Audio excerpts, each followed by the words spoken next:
The bill arrived in a leather folder at 9:43 p.m., and my daughter Calliope set it on my placemat with the same small, careful motion she had been using since she was 11 years old when she wanted something. Mom, since you're the matriarch. She let the word matriarch float for a second, like a balloon she had practiced releasing. And since this is really your celebration of us, Reagan and I thought it was only right that you handle the bill. Plus, since you got the bonus from the rental property last month, we figured tonight was the right night. I had not gotten a bonus from the rental property last month. The rental property was the small 2-bedroom on Hollyhock Street that my late husband Sebastian had left me in 2018, and which I had been managing carefully for 6 years. The rent was $1,900 a month. It had been deposited, as it always was, into my account on the 3rd. There had been no bonus. There had not been a bonus in the entire history of the property. What there had been, 2 weeks earlier, was a conversation. Calliope had called me on a Sunday afternoon and asked, in a voice arranged for the question, "Mom, how is the rental doing?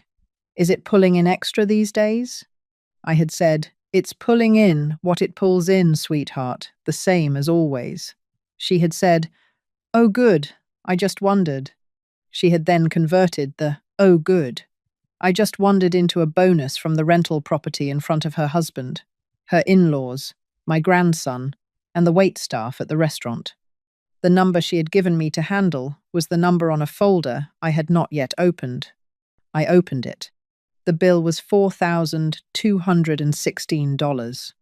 The dinner was a celebration of Calliope and Reagan's 10th wedding anniversary. We were at a tasting menu restaurant called Vega's on the east side of the city, where the chef came out at the start of the meal to describe a dish involving heirloom carrots and burnt honey. There had been 8 of us at the table: Calliope and Reagan, their son, Cassius, my grandson, 15, Reagan's parents, Wendell and Patrice, Reagan's sister Indigo and her husband Felix, and me. I had been the only one over 65. I had been the only one Calliope had referred to as the matriarch. I was also, I now understood, the only one who had been told in advance that the bill was coming. I looked across the table. Reagan was looking at his wine glass. Patrice was looking at her napkin. Wendell was looking at his phone. Indigo and Felix were murmuring to each other in the low voices people use when they are pretending not to hear what is happening at the next chair. Cassius was looking at his lap. Calliope was looking at me with the small, bright smile she had been practicing on me since 1991. "Mom?" "Yes, sweetheart." "The bill?" I let the question sit in the air. Then I said, very pleasantly, "Calliope, could you do me a small favor?" "Of course, Mom." "Could you stand up, walk to the front of the restaurant, and ask the maitre d' for a private room or alcove where I can take a phone call? I will be 5 minutes. The bill is not going anywhere. The party is not going anywhere. I just need a small, quiet space." She blinked.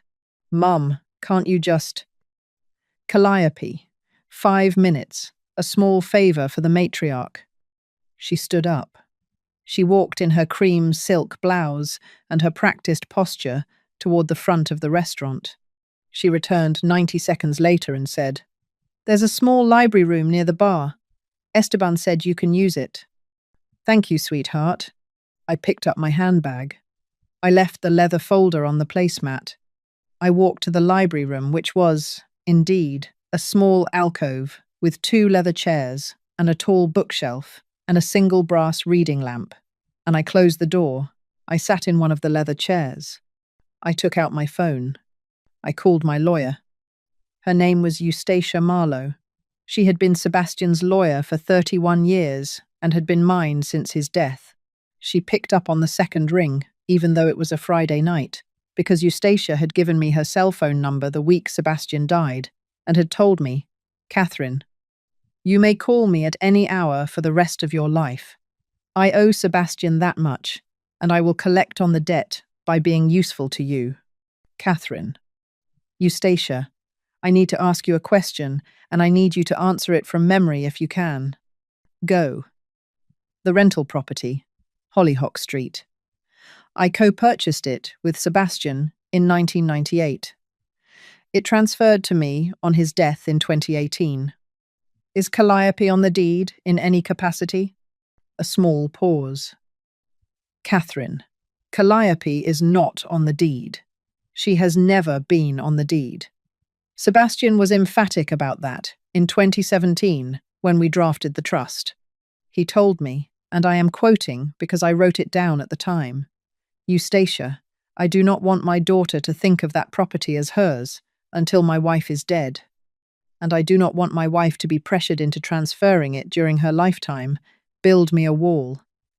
I built him a wall. The wall is on page 11 of the trust agreement.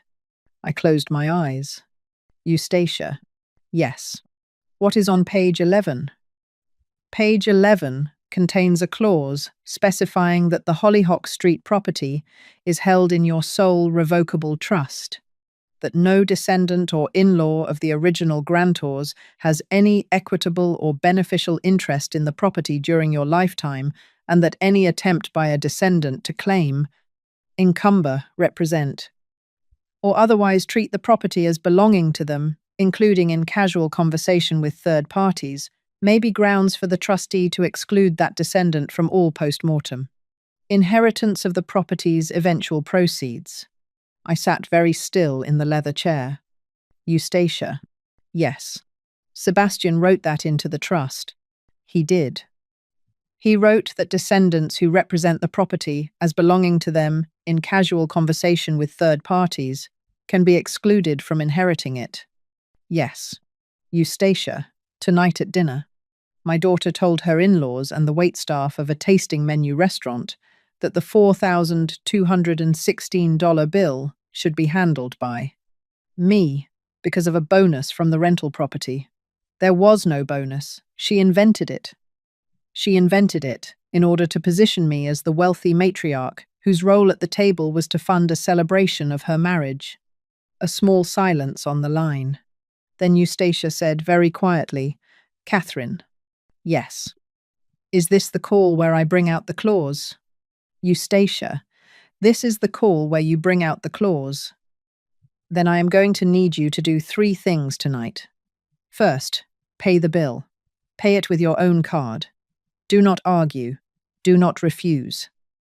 Do not embarrass yourself or your grandson at the table. Pay it and leave the restaurant calmly. Second, I need you to forward to me, in writing, what Calliope said in front of the table, verbatim, tonight, before you sleep. I will need it for the documentation. Third, I will call you at 9 a.m. tomorrow morning, and we will begin the closing paperwork to remove Calliope from the trust's contingent beneficiaries. By Monday at 5 p.m., she will not be in the line of inheritance for the Hollyhock Street property. Eustacia. Yes. What about the rest of the estate? Catherine. The rest of the estate is a separate question.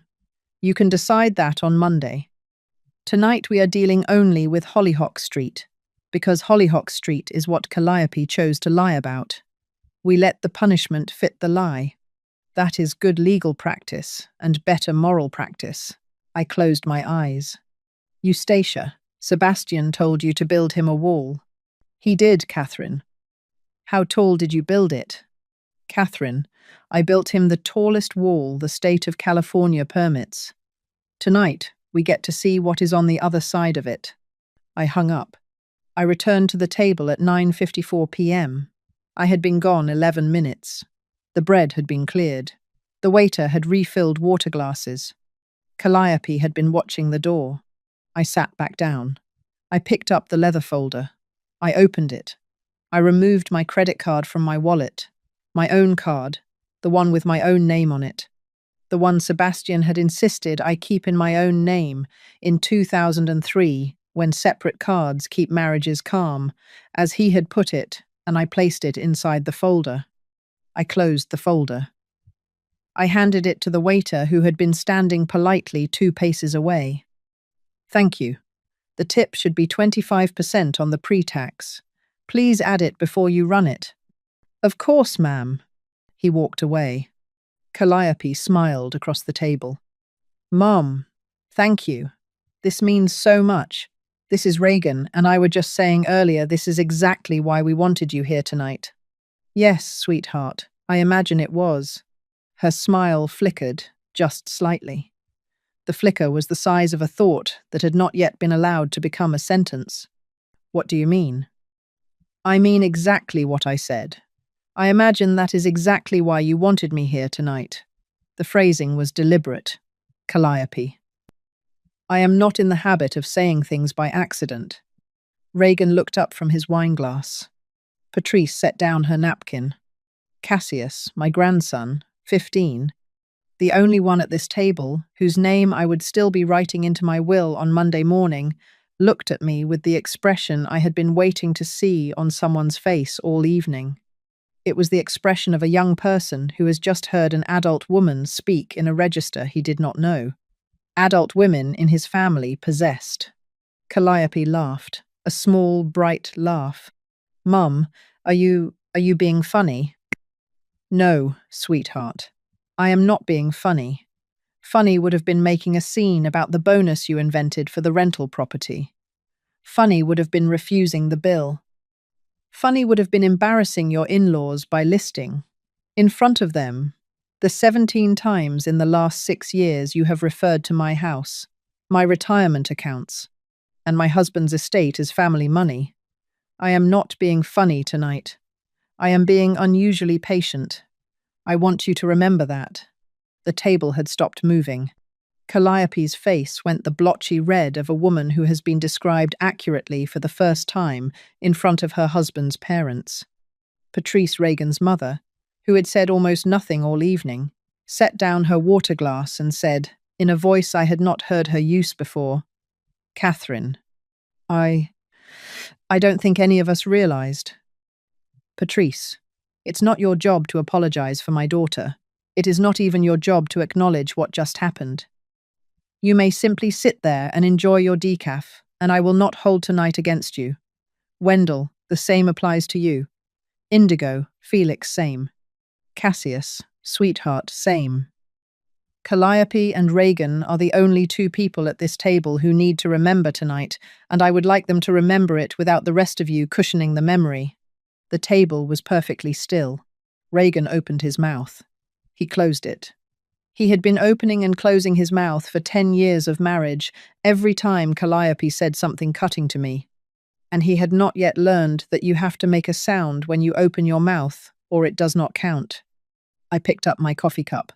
I drank what was left of it. I am going to leave now. I will not be at brunch tomorrow. I will not be at the anniversary photo session on Sunday. Cassius, sweet pea. I will see you Saturday afternoon at my house, if your parents permit it. 3 p.m., front door. We are making cinnamon rolls. The doorman will let you up. Cassius nodded. His eyes were very wet. I stood up. I picked up my handbag. I walked out of Vegas at 10:11 p.m. into the cool October air. I did not look back. I took a taxi home. I did not cry. My hands didn't tremble. I sat at my kitchen table when I got home. I drank a glass of water. I wrote out, in my own neat hand, on a yellow legal pad, the exact words Calliope had said at the table. Since you got the bonus from the rental property last month, we figured tonight was the right night. I underlined bonus from the rental property. I noted the time. I noted the witnesses. I scanned the page on the small printer in Sebastian's old study and emailed it to Eustacia at 11:42 p.m. Then I sat in Sebastian's reading chair, the one I had not let anyone move out of the living room in 6 years, and I let myself remember. Not everything, just the parts I had been training myself not to look at directly for the last 6 years. The summer of 2019, Calliope had called me crying because Reagan had lost his job and they could not make the mortgage. I had wired her $18,000. She had thanked me with a card. The card had been signed, Love, the Whitlock family. She had stopped using my surname on cards in 2018, the day after Sebastian died. The Christmas of 2020. Reagan had been rehired but had taken a pay cut. Calliope had called to ask if I could help with Cassius's tuition deposit for the spring. The deposit was $2,800. I had paid it. She had not asked again that year. But she had called me in March and mentioned that Cassius's spring break trip with the school was $1,100, and I had paid that too. The summer of 2022. Calliope had called from Patrice's beach house in Carmel and casually mentioned that the rental property on Hollyhock Street must be doing well because of the location, Mom, and had asked whether I had thought about transferring it to her name for tax purposes. I had said no. She had laughed. She had said, "Mom, I'm just thinking about your stress levels." I had said no again. The fall of 2023. Calliope had told me, in front of Reagan's parents at Thanksgiving dinner, that Sebastian had always intended for the Hollyhock Street property to come to her immediately on his death, and that I was being technical about holding it. Sebastian had said no such thing. Sebastian had specifically told Eustacia to build a wall. I had laughed at Thanksgiving. I had laughed, because the alternative was to correct my daughter in front of her in-laws, which Sebastian would have considered the right thing to do, and which I had not yet learned how to do. The spring of 2024. Calliope had begun referring to the property in conversations with her real estate friend, Beatrice, as our family's rental. I knew because Beatrice had mentioned it to me at a charity luncheon. I had laughed. I had laughed. And tonight, at Vegas. Tonight, she had not just referred to the property as hers. She had invented a bonus from it. She had made me a wealthy matriarch in front of her in-laws, and had asked me to pay for her anniversary on the strength of a fiction she had constructed about my money. There comes a moment when a woman has been laughing for 6 years, when her face starts to feel the shape of the laugh from the inside, like a mask molded over time to the contours of someone else's comfort. I felt my face return to its own shape at 12:14 a.m. in Sebastian's reading chair. I went to bed. Eustacia called me at 9:01 a.m. Saturday morning. "Catherine." "Eustacia, I have your email." The phrasing Calliope used at the table satisfies the threshold for invocation of the clause. Bonus from the rental property is not an idle comment. It is a representation to a third party, in this case the waitstaff and Reagan's parents, that the property is hers in a manner sufficient to be invoiced against. We have grounds. Then we have grounds. Catherine, I want to make sure you understand what we are about to do. This is permanent. Calliope will not inherit Hollyhock Street. The proceeds, on your eventual death, will go to whoever you name as the substitute beneficiary. If you do not name one, they revert to the trust's residual instructions, which currently send them to your grandson Cassius at age 25. I closed my eyes. Eustacia. Yes. Make Cassius the beneficiary. Age 25. Untouchable by his parents. Done. Eustacia. Yes. Sebastian said, "Build me a wall." He did, Catherine. Sebastian was a quiet man. He did not say things like that often. When he did, it was because he had thought about something for a long time. Catherine. He had thought about Calliope for a long time. I want you to know that. The wall was not a contingency he drafted in case something might happen. It was a contingency he drafted because he had watched something happen for 25 years and he did not want it to continue after he was gone. He told me, in 2017, that Calliope had been manufacturing financial fictions about him since she was 19. He used those words, manufacturing financial fictions. I did not speak for a long moment. Eustacia. Yes. Why did he not tell me? Because, Catherine, Sebastian believed you would resist the truth as long as Calliope was alive to you. He believed you needed to discover it yourself. He told me, in 2017, Eustacia, The wall has to be built quietly. If Catherine knows it exists, she will warn Calliope. If she does not know, she will use it the day Calliope shows her she should. He believed in your judgment, Catherine. He just did not believe in your timing. I sat with that for a long moment. Eustacia. Yes. He was right about both. He usually was. We finished the paperwork by 11:30 am. The closing documents would be filed Monday by 9 am. By Monday, at 5 p.m., the contingent beneficiary on the Hollyhock Street Trust would be Cassius Whitlock, age 15, with full access at 25, and trusteeship held by Eustacia's firm until that date. Calliope would not be informed of the change. She would discover it only on the day she became entitled to learn which, as the trust was now structured, would be never, because the change took effect during my lifetime and the property would never pass to her at all. Cassius arrived at my apartment at 3 p.m. on Saturday. He had taken 3 buses to get there. He had not asked his parents for a ride. He stood at my door in a hoodie and the careful expression of a 15-year-old who had been told by his mother to be normal at Grandma's house. I opened the door. I hugged him. He held on longer than he usually did. Grandma? Yes, sweet pea. Mom's really mad. I imagine she is. She and Dad were yelling at each other in the kitchen this morning. I imagine they were. Grandma, what happened last night? I made cinnamon rolls with him at my kitchen counter. I taught him to roll the dough on the marble I had been rolling dough on since 1989. He measured the cinnamon. He brushed on the butter. While the rolls rose, I poured him a glass of milk, and I sat down across from him at the kitchen table, and I told him, calmly, exactly what had happened. I told him about the bonus that did not exist. I told him about the rental property. I told him about the wall Sebastian had built in 2017.